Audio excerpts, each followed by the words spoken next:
మీరు చెప్పారు కదా ట్రయాంగిల్ లవ్ అనేసి అంటే మీరు మీరు ఏకకాలం ఇద్దరిని ప్రేమిస్తున్నారా అని డౌట్ వస్తుంది.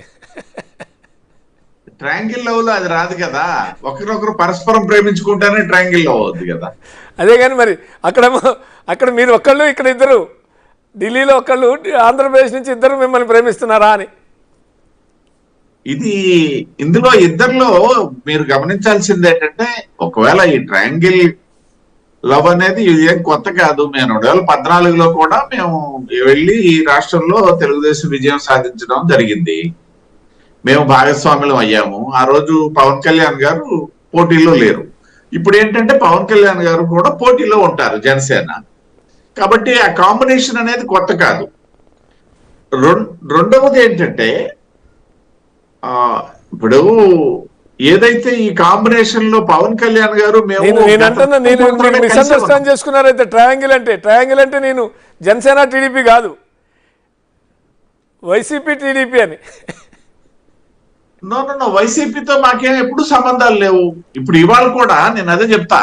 ఇప్పుడు నిన్న చంద్రబాబు నాయుడు గారు వెళ్ళారు, రేపు పవన్ కళ్యాణ్ గారు వెళ్తారు. ఎవరితో మాట్లాడారు, ఎవరితో మాట్లాడతారు? మా జాతీయ అధ్యక్షుడు నడ్డా గారి నేపథ్యంలోనే మాట్లాడతారు. సరే, అమిత్ షా గారు ఉన్నా సరే ఆయన పార్టీ ప్రతినిధిగానే ఉంటారు తప్పిస్తే దేశానికి హోమ్ మినిస్టర్ గా ఆయన ఏమీ అక్కడ ఉండరు. అదే సందర్భంలో రేపు సబ్జెక్టు కరెక్షన్ ముఖ్యమంత్రి గారు కూడా వెళ్తున్నారు. ముఖ్యమంత్రి గారు వెళ్ళింది ఎవరి దగ్గరికి వెళ్తారు? ప్రధానమంత్రిని కలుస్తారు. హోంమంత్రిగా కలిస్తే అమిత్ షాని కలుస్తారు తప్పిస్తే మా పార్టీ పెద్దగా అమిత్ షాని కలిసే పరిస్థితి లేదు కదా. కాబట్టి ఇదేంటంటే అంటే రెండు ప్రభుత్వాల మధ్య, కేంద్ర రాష్ట్ర ప్రభుత్వాల మధ్య ఉన్నటువంటి ఒక సాన్నిహిత్యాన్ని అది పార్టీల మధ్య సాన్నిహిత్యంగా ఊహించుకుంటే మేము చెప్పగలిగింది లేదు, చేయగలిగింది లేదు. అది మాకు సందర్భం లేనటువంటిది, మాకు సంబంధం లేనటువంటి అంశం. మా వర్క్ అయితే మాకు ఇప్పటి వరకు మేము పవన్ కళ్యాణ్ గారితో 4 సంవత్సరాలుగా మేము ఆల్వేస్ పార్టీస్ గా ఉన్నాము. ఇప్పుడు ఏదైతే నిన్న చంద్రబాబు నాయుడు గారు, సరే వారు వెళ్ళిన దాంట్లో కూడా మేమేదో రమ్మని చెప్పాము, బతిమలాడాము అని చెప్పేసి కొంతమంది చెప్తున్నారు. కొంతమంది లేదు అపాయింట్మెంట్ చంద్రబాబు నాయుడు గారు అడిగితే అమిత్ షా గారు, నడ్డా గారు ఇచ్చారని చెప్పేసి కొంతమంది చెప్తున్నారు. సరే, ఈ అంశాలు వేరు. ఎలా అయితేనేమి రెండు చేతులు కలిస్తే గాని తప్పట్లనే రావు. కాబట్టి ఆ అంశానికి మేము పెద్ద ప్రాధాన్యత ఇవ్వట్లే. ఎవరు పిలిచారా, ఎవరు పిలిపించుకున్నారా అనే అంశం విషయం.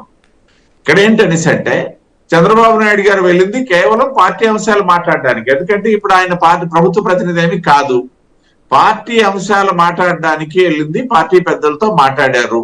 సరే, ఇంకా చాలా దగ్గరలో ఏంటంటే సీట్ల విషయంలో కూడా మాట్లాడేస్తున్నారు. మాకు సంబంధించినంత వరకు మాకున్న సమాచారం మేరకు వారు కలయిక అయితే జరిగింది తప్పిస్తే సీట్ షేరింగ్ సంబంధించినటువంటి అంశాలు ఇంకా ప్రస్తావనకు వచ్చినట్టుగా సమాచారం లేదు. 3 పార్లమెంటు 6 అసెంబ్లీ అని ఇవన్నీ ఊహాగానాలు. కొంతమంది అంటున్నారు 25 అసెంబ్లీ అడిగాము, 8 పార్లమెంట్లు అడిగాము అని కొంతమంది చెప్తున్నారు. మీరు చెప్పినట్టే, మీరు చెప్పిన దానికి కాంక్రీట్ ఎవిడెన్స్ లేదు. 3 ఎంపీలు, పురంధేశ్వరి, సత్య, కిరణ్ కుమార్ రెడ్డి. నేను చెప్తున్నానండి, ఇప్పుడు చాలా రోజులుగా చాలా పేర్లు అలా నా పేరు తెలిసిన నా పేరే పెట్టేస్తున్నారు. శ్రీకాకుళం నుండి ఒక ఎమ్మెల్యే టికెట్ ఇచ్చేస్తున్నారు అనేసి. ఇవన్నీ కాదు కదా. మా వరకు మాకేంటనేసి అంటే, ఒకటి కేంద్ర నాయకత్వం అంగీకరించిన తర్వాత కేంద్ర పార్లమెంటరీ బోర్డు ఆమోదించిన వరకు ఏ అభ్యర్థిత్వం కూడా, ఈవెన్ మా పురంధేశ్వరి గారి అభ్యర్థిత్వం కూడా ఆవిడ మాట్లాడడానికి ఉండదు. ఈవెన్ మా అమిత్ షా గారి అభ్యర్థం కూడా కేంద్ర పార్లమెంటరీ పార్టీ ఆమోదించాల్సిందే. మా సిస్టమ్ అది కదా. మిగతా ఇవన్నీ వచ్చేవన్నీ ఊహాగానాల ఆధారంగా మేమైతే ముందుకెళ్లే పరిస్థితి ఉండదు. మా దగ్గర కాంక్రీట్ ఎవిడెన్స్ ఉండేటప్పుడే మేము మాట్లాడతాం. అయితే ఇక్కడ గమ్మత్తైన విషయం, ఒక్క విషయాన్ని గమనించాలా. చంద్రబాబు నాయుడు గారు మా దగ్గరికి వెళ్ళారా, లేకపోతే మేము పిలిపించుకున్నామా, లేకపోతే వారు మాకు పిలవమని అడిగారా, ఇవన్నీ ఇక్కడ లవ్ కాదు కదా, బోత్ సైడ్ లవ్వే కదా, వన్ సైడ్ లవ్ ఏం లేదు కదా. రాజకీయాల్లో వన్ సైడ్ లవ్ ఉన్నట్టయితే అది ఖచ్చితంగా ఆదిలోనే దానికి హంసపాద కొట్టడం బెటర్ అండి. రాజకీయాల్లో బోత్ సైడ్ ఉంటేనే జరుగుతుంది. వన్ సైడ్ లవ్, అందులోకి భారతీయ జనతా పార్టీతో వన్ సైడ్ లవ్లు చేసి భారతీయ జనతా పార్టీతో కలిసి వెళ్ళాలనేసి అంటే అది కుదిరే పనే కాదు, జరిగే పని కాదు. అంత తొందరగా ప్రాబ్లం పడరా మీరు? అంత తొందరగా బీజేపీ ఎవరి ప్రాబ్లం అంటే వాళ్ళ ప్రాబ్లం పడరా ఏమంటారు? అంత తొందరగా బీజేపీ ఎవరి ప్రేమలో అంటే వాళ్ళ ప్రేమలో పడే అవకాశాలు లేవంట. డెఫినెట్ గా ముందు దేశ ప్రయోజనాలు చూస్తాం, తర్వాత నా పార్టీ ప్రయోజనాలు చూసే పార్టీ నాది. Nation first party, next self last అనుకుని మేము వెళ్ళేవాళ్ళం కదా. కాబట్టి అలాంటి ఏదైనా ప్రలోభాలు లేకపోతే అటువంటి ఆలోచనలు ఉంటే అది భారతీయ జనతా పార్టీ గారి మీ మాజీ రాష్ట్ర అధ్యక్షుడు అయితే కుటుంబ పార్టీలతో మీ జత కట్టమని తేల్చెప్పాడు ఒకనొక దశలో.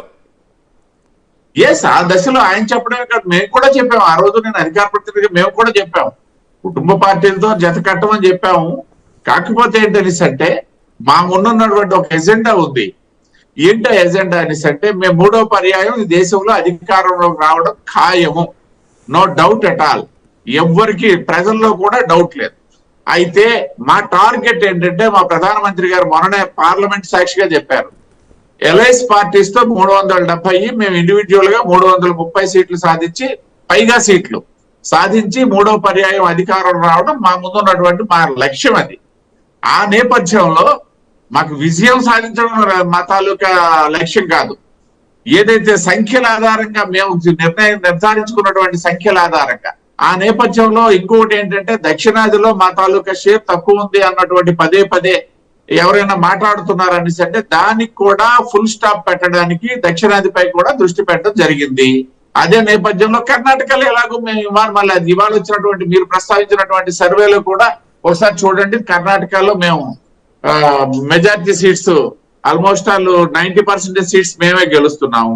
తెలంగాణలో కూడా అధికార పార్టీ నేను అన్నట్టుగా మేము అక్కడ వెళ్ళాము. అక్కడ గతంలో అధికారంలో ఉన్నటువంటి టీఆర్ఎస్ కనబట్ల, అది కూడా గమనించండి.